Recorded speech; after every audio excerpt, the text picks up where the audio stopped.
Today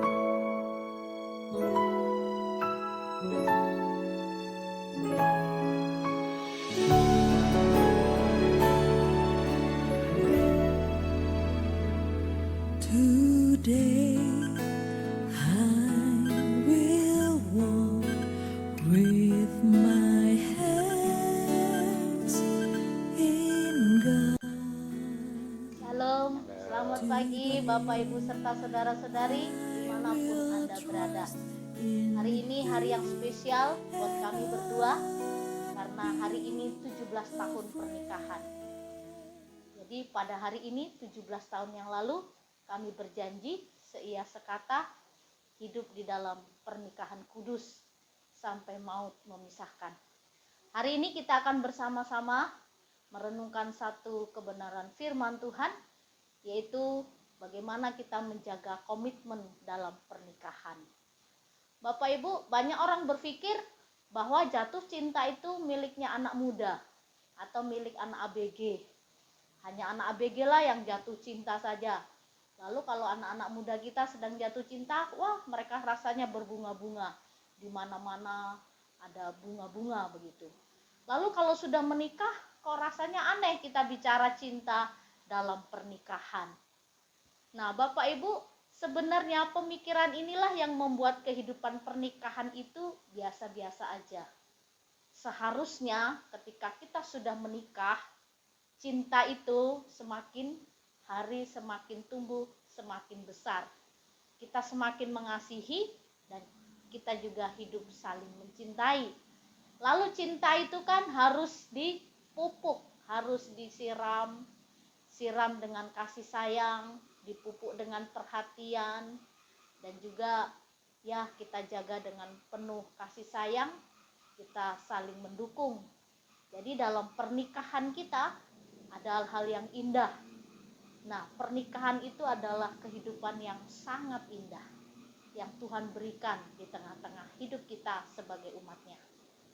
Ya, karena di pernikahan ini itu ada dasarnya dalam firman Tuhan, Matius pasal 19 ayat 6. Demikianlah mereka bukan lagi dua, melainkan satu.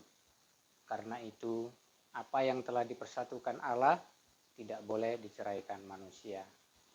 Dasar firman inilah yang membentuk setiap keluarga untuk tetap utuh.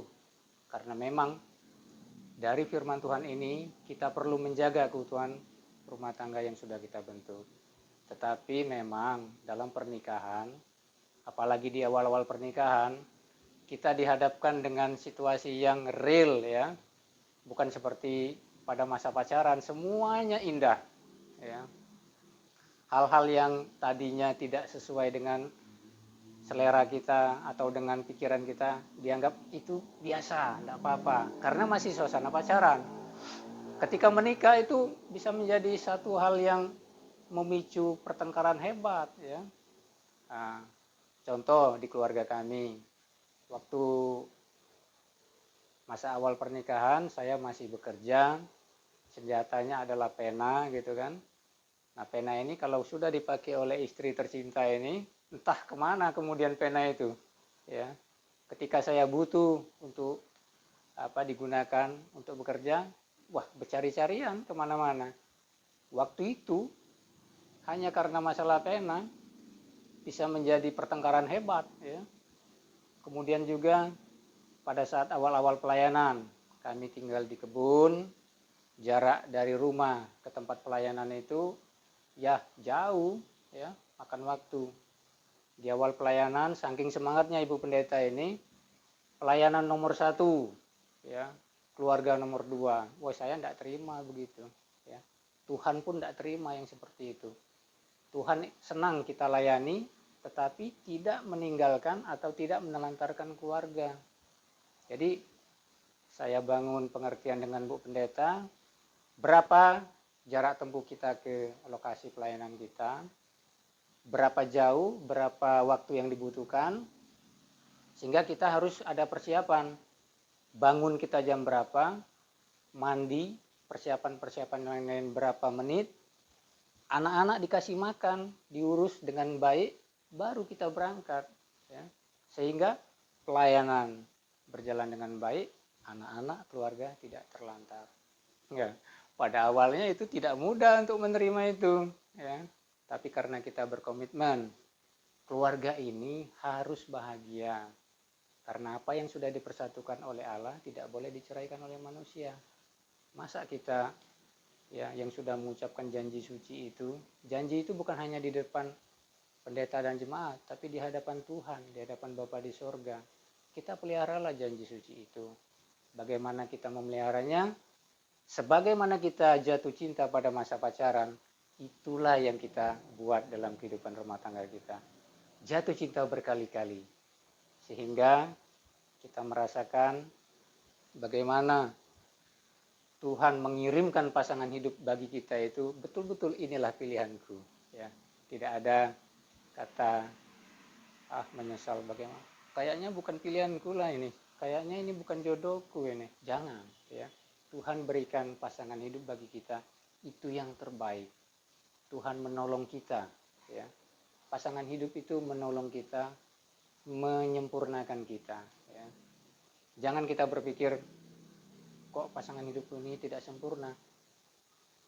Berkacalah pada diri sendiri. Apakah kita juga sudah sempurna? Nah, kan tidak. Jadi memang kita harus saling mengisi, saling menguatkan, ciptakan suasana surga dalam keluarga kita dari hari ke hari. Jatuh cinta setiap saat. Demikian ya. Jadi selain komitmen, menjaga komitmen dalam pernikahan, kita juga harus saling memahami karakter yang berbeda. Memang gak ada laki-laki yang sempurna, tidak ada juga perempuan yang sempurna. Tapi ketika kita bersatu, menjadi satu sempurna di tengah-tengah hidup kita. Jadi keluarga yang Tuhan berikan di tengah-tengah keluarga, kita menjadi satu pasangan, suami istri, ya kita bersandar kepada Tuhan. Bapak Ibu serta saudara-saudari, banyak rumah tangga yang karena hanya awalnya persoalan kecil saja, tapi menjadi besar. Dan akhirnya mereka bercerai. Banyak anak-anak Tuhan yang bercerai. Menjaga komitmen pernikahan tidak mudah. Butuh perjuangan, butuh proses, butuh pengorbanan. Tapi ketika landasan hidup rumah tangga kita adalah firman Tuhan, kasih dan cinta yang Tuhan berikan di tengah-tengah hidup kita, itu menjadi satu dasar dan kita harus memperjuangkannya. Jadi komitmen dalam pernikahan, kita saling melengkapi, saling membangun.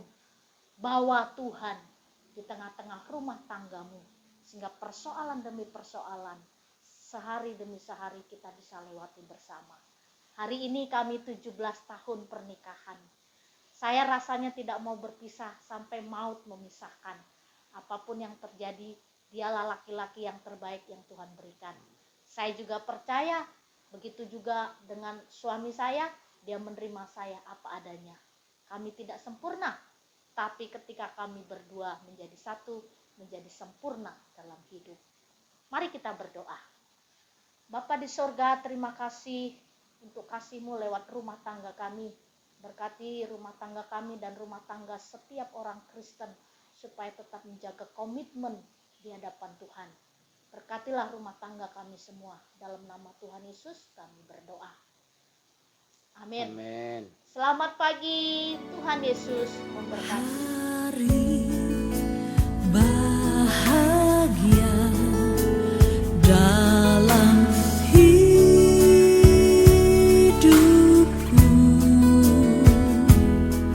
berjalan